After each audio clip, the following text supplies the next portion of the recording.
My hometown of Branson, Missouri, is known for its vibrant entertainment and bustling tourism. But just a short distance from my house is a forgotten piece of history, an abandoned amusement park called Celebration City.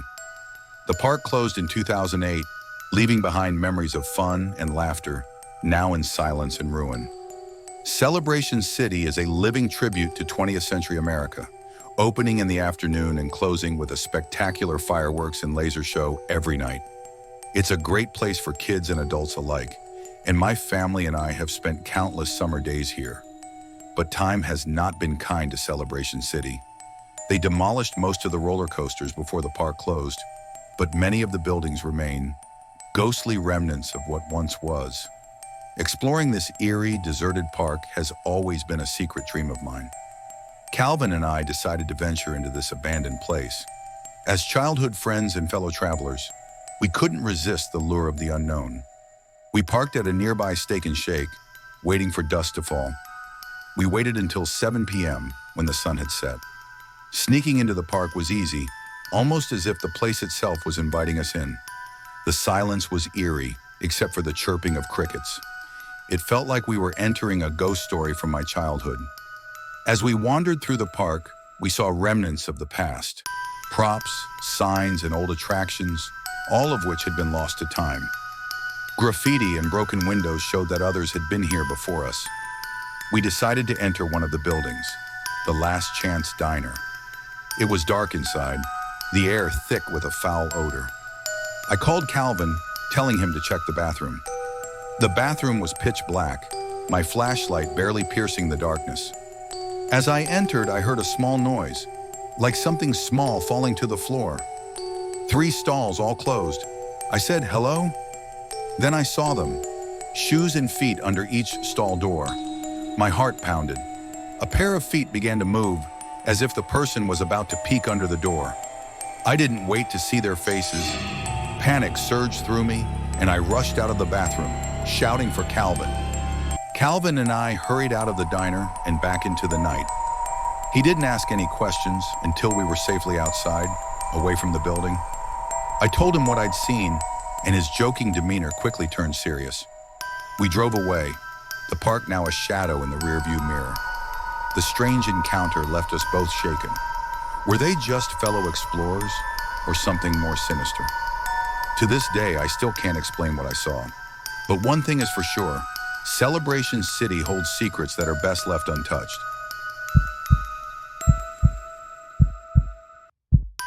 I am a 30-year-old woman who lives alone in a middle to low income area. There is some crime in my town, but it is not slums. However, living alone can be unsettling. I don't know my neighbors very well, except for the nice couple next door. The houses across the street are a different story. Knowing my neighbors gives me a sense of security, but my biggest fear came true one night as I lay in bed, trying to fall asleep. It was late at night on a workday after 11.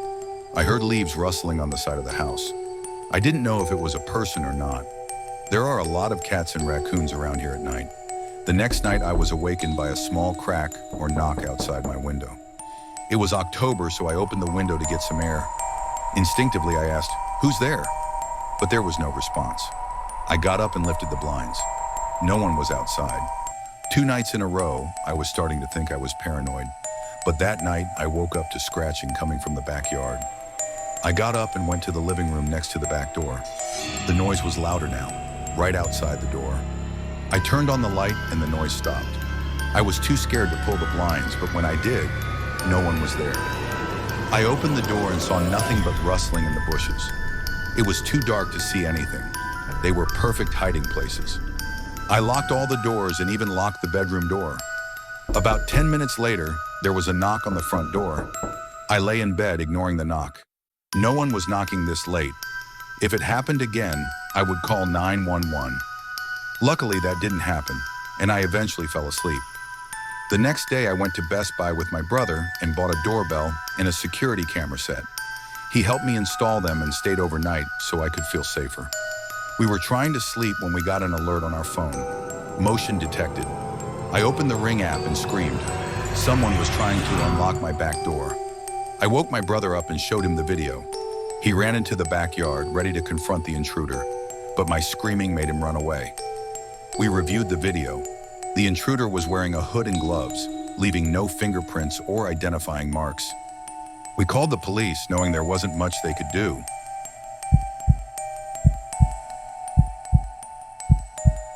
When my parents divorced, my mom got 2 of the 5 houses my dad owned. My dad ran a very successful real estate company, so we had homes all over the place. I was 23 and could live wherever I wanted, but I usually stayed at my mom's house because I was closer to her. This was one of the weeks my mom was at our beach house, and I was alone in the main house. I was used to being home alone. The layout of the main house was a kitchen, living room, and 2 bedrooms upstairs, and the same layout on the first floor, plus a basement. My bedroom was upstairs, and I mostly used the kitchen and living room there, while my mom had the downstairs to herself.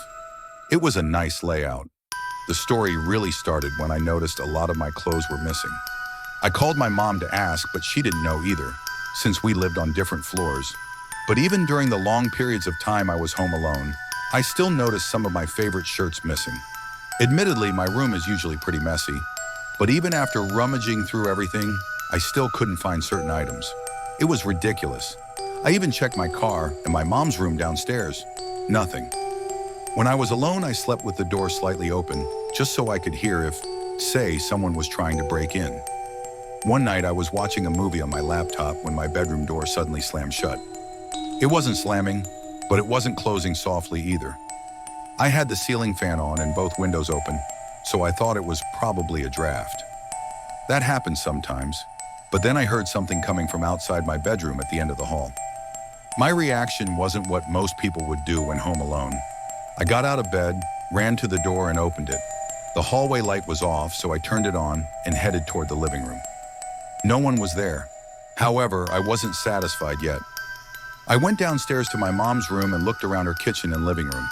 Then I noticed the basement door was ajar. The basement light switch was right above the stairs. I went down to the basement.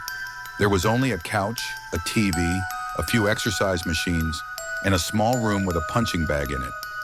There were also 4 doors leading to closets and a smaller door that you had to bend down to get into this small closet. Neither my mom nor I went down there. Out of my peripheral vision, I saw the small door leading to the small closet move a little.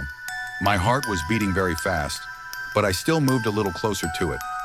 I stopped and felt like my heart stopped completely when an arm reached out from the darkness of the small closet and gently pulled the door closed. I quietly but quickly ran back down the stairs and out of the house. I called 911 and reported that there was a stranger in my house.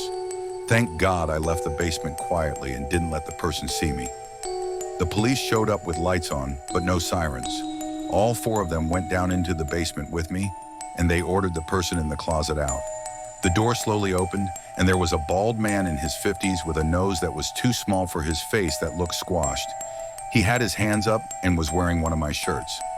Inside the closet on the floor were some of our belongings, mostly clothes.